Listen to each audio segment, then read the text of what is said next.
Ultimate Fighter 24 finale coming up this weekend. Demetrius Johnson, the UFC flyweight champion, is defending the title, but we don't know against who yet, boss. We're just days away. We'll find out on Wednesday on the Ultimate Fighter reality show, and it's going to come down to, well, a guy who's been in the UFC before, Tim Elliott, and of course he's going to be facing Hiromasa Ogikubo. And again, if you haven't watched Tough 24, and I've peeked in here and there, great fights, and you expect that with champions from various organizations competing for the right to challenge Demetrius Johnson. But with all due respect to both Hiromasa Ogikubo and Tim Elliott,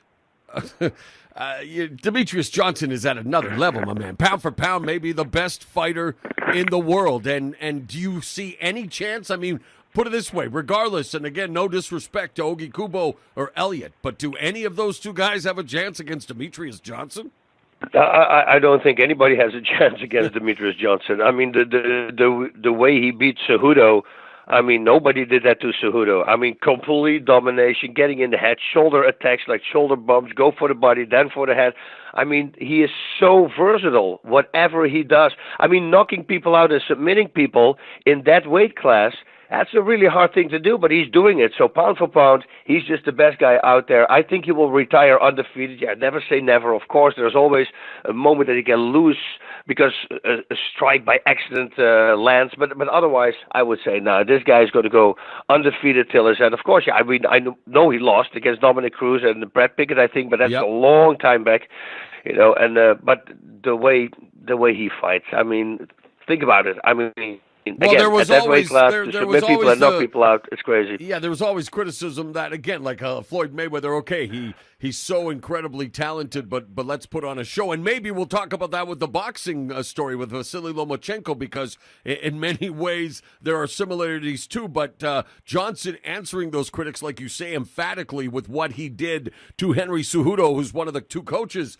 on the Ultimate Fighter 24 with Joseph Benavidez, who has faced Dominic Cruz a couple of times and failed both times. But Cruz, Benavidez, and Cejudo are going to meet as well on December 3rd at the Ultimate Fighter 24. With Johnson, he has now had 8 successful title defenses since he won the belt going back to 2012. Remember, he was supposed to fight number 6 ranked Wilson Hayes in July in Atlanta, but Johnson suffered an injury. The bout ultimately was scrapped in favor of this unprecedented endeavor. Again, a bit of, a gimmick, but having to do something because, as we mentioned, boss, he cleaned out the flyweight division. The UFC had to do something, so they went and procured champions from all kinds of regional promotions. And again, high-quality fighters, but Demetrius Johnson is in a league of his own, and it's incredible to watch him continue to evolve. And again, kudos to guys like Matt the Wizard Hume, who has been in his corner since day one and helped forge him into championship status. And so that's coming up. What are your thoughts? Might as well give us a quick breakdown on Cejudo and Benavidez. Who do you like in this fight and why? Okay, well, I think that Benavidez has more tools in mixed martial arts, I'm talking about, and he's very, very well versed in movement, and I think that Cejudo's striking is really good. I love his boxing, and I love his kicks, and I love his knees. They're really good as well, but Benavidez is all over the place, and he's going to need to do that, just like when DJ fought Cejudo. He needs to be left, right, in and out, and what Joseph does really well is distracting with movement. Like he moves to the left, then to the right, and then suddenly he throws an overhand, whether it's the left overhand or a right. It doesn't matter with him. He uses that trick a lot, and because he's switching stances the whole time. He gets off center line, and then he fires. But he needs movement after striking, because sometimes when he connects, he is still in shooting range. That means when he misses, he will also still be in shooting range.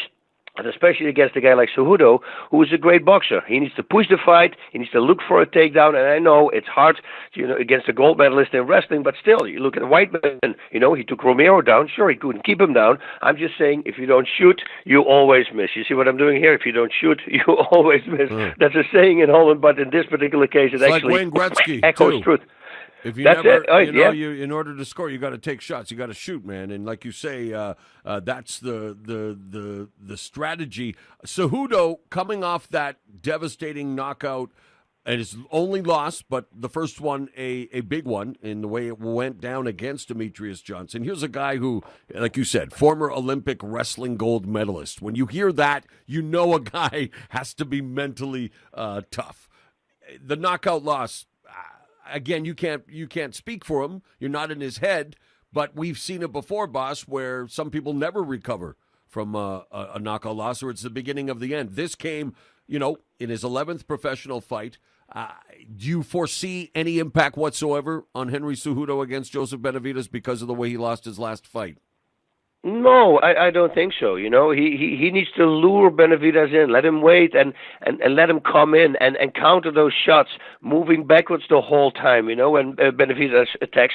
That's a really good thing to do, because what you're doing is you're avoiding striking. You're avoiding striking. The whole time you keep backing up and you start getting inside the head of the opponent, and he starts overcommitting to punches because now he needs to leap forward much further than he normally anticipated, so then he starts overcommitting to his punches and then see if he can go for a counter. I don't think that knockout was in his head. I think he knows, he understands it was against the best pound-for-pound fighter on the world, so he should be okay with that, but that's what he needs to do. Just wait, let Benavidez come to him. Okay, these two were supposed to fight initially last year, but now they will. Get it on at the Tough 24 finale, December 3rd in Las Vegas. Of course, Benavidez at 32 has been at the top of the division since it came into the UFC in 2012. Won 5 in a row against elite competition. And again, he's right there. He deserves a title opportunity, one would think, if he beats Henry Cejudo, the another guy who's just coming off a title shot, but I mean, Benavidez has been there, done that a couple of times with Johnson, and we need fresh blood. But again, Benavidez is right there. If it weren't for Demetrius Johnson, he may be the best flyweight in the world. Yeah, that's true. That's true. Sometimes though, I think he overcommits to striking. He loads up too much because he loves that big right overhand or the left overhand, depending on whatever stance he's in. He should watch out with that, and especially he needs movement, as I already mentioned, right after he throws those big shots. Because if he misses and he's in shooting range, he's going to get countered against the guy.